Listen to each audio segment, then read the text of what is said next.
As you can see it, there isn't even a crab around here, thanks to oil exploration and the spills.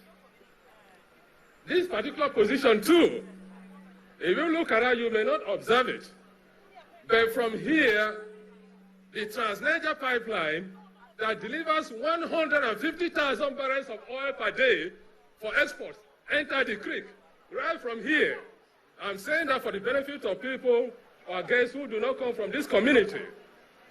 And so we can see the significance of this position that we are here today and being in Bodo. And I also need to remind ourselves that every struggle comes with a sacrifice. Every success comes with a sacrifice. Two of the prominent sons of the four people that were killed in mysterious circumstances in 1994 came from this particular community. And so Bodo has paid his sacrifice. Bodo has paid his dues like the rest of Ogoni. This is a struggle that was written in blood and in sweat. And so this is a befitting tribute to that struggle today. When we campaign internationally against environmental devastation, everywhere we reached, the question was always, where is the evidence?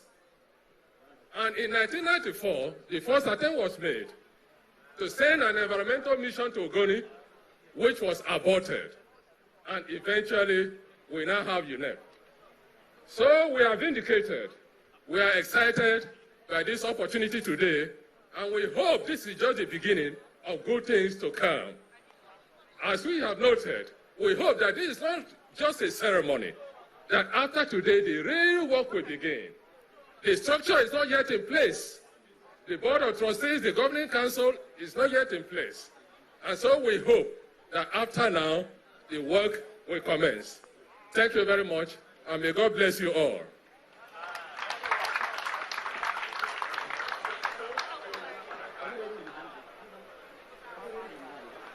Thank you so much, Professor Ben. And you know, professors, they need to get grammar for mouths. When they begin, they say everywhere in a classroom. Prof, you know the classroom, yeah. Thank you so much, Prof.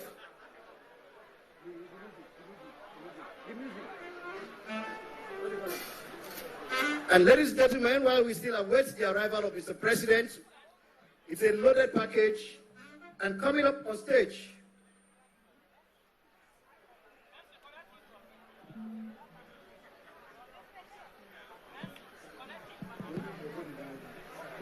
this is the symbolic Ogoni dance.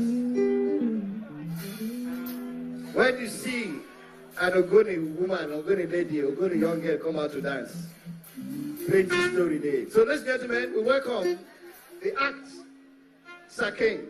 Please put your hands to them. Thank you, sir. Thank you, sir. Great Ogoni! Great Ogoni! Great Ogoni! This celebration will not be completed without the bottom dance of the Ogoni people. Because the glory of the moon cannot be covered by nobody. And the glory of the sun cannot be covered by nobody. Therefore, the glory of the Ogoni people cannot be covered by nobody. It cannot be covered by no spirit. Therefore, the spirit of Ogoni says no. Thank you.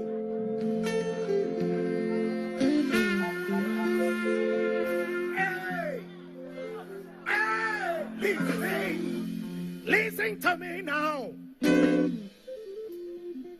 Hear my voice now. Can sorrow say,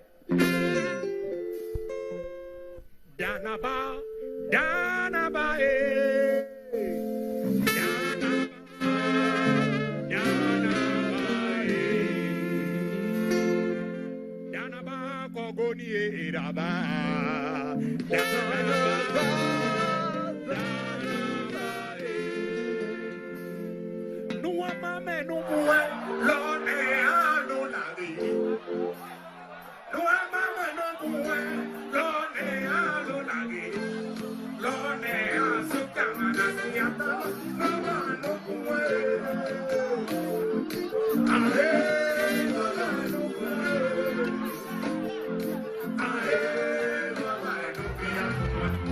you're still watching live the official launch right here of the cleanup of Ogoni land, and right about now the governor of Imo State has just arrived. While we still expect the vice president, who is supposed to represent the president at this suspicious event. But just a few minutes ago, we saw a professor from the University of Port Harcourt who has been given some bit of history just before the Imo State governor walked in, who is about now making greetings and introducing. He'll be introduced in a short while from now, but let's give you some bit of history.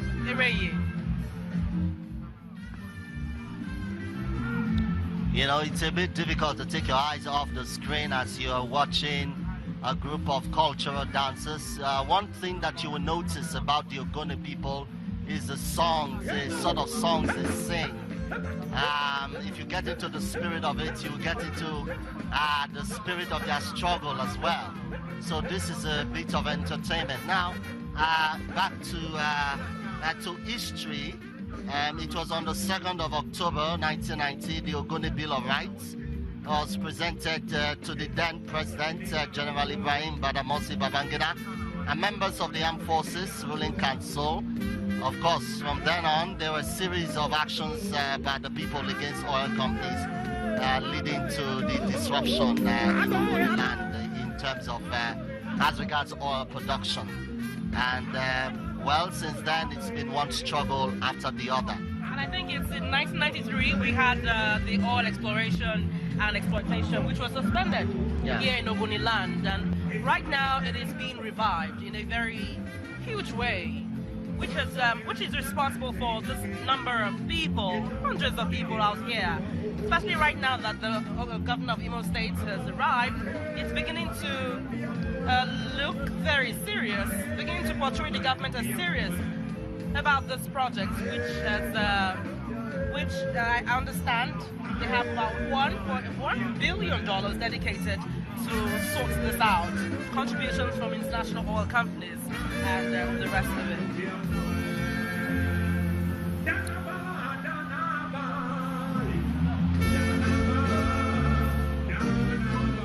Well, it's a big occasion indeed, and the governors that are here understand that this is a moment that the people have been waiting for, and nothing is taken to chance, because for the Ogoni people, environment means everything to them. And indeed, not just the Ogonis. I think this is also going to spread to other parts of the Niger Delta, where oil pollution had ravaged their communities. It will be interesting to see the approach that will be used for the cleanup. You know, this, I think it's emphasized should be a combination of approaches ranging from active intervention for cleaning the top soil particularly, and replanting mangrove to passive monitoring of natural regeneration. And I also understand that the report proposes emergency measures, including provision of drinking water, public awareness campaigns, and citizens will be well informed about how this will take place. My only worry, Ray, is will this be sustained? Well, if you are like me and you take a look at some of the ravaged areas, I've seen some, a wide area ravaged by oil spill, and I stared into thin air one time, just wondering how this whole thing can be cleared. We've met some fishermen whose livelihood had been wiped out. They cannot imagine how the waters can come back alive and the fishes will come back alive again. And it's going to be a very tedious process. 30 years, they say, and we'll see how that pans out. And this, we must say, is a major test case on how a cleanup operation can be conducted and successfully concluded. In the light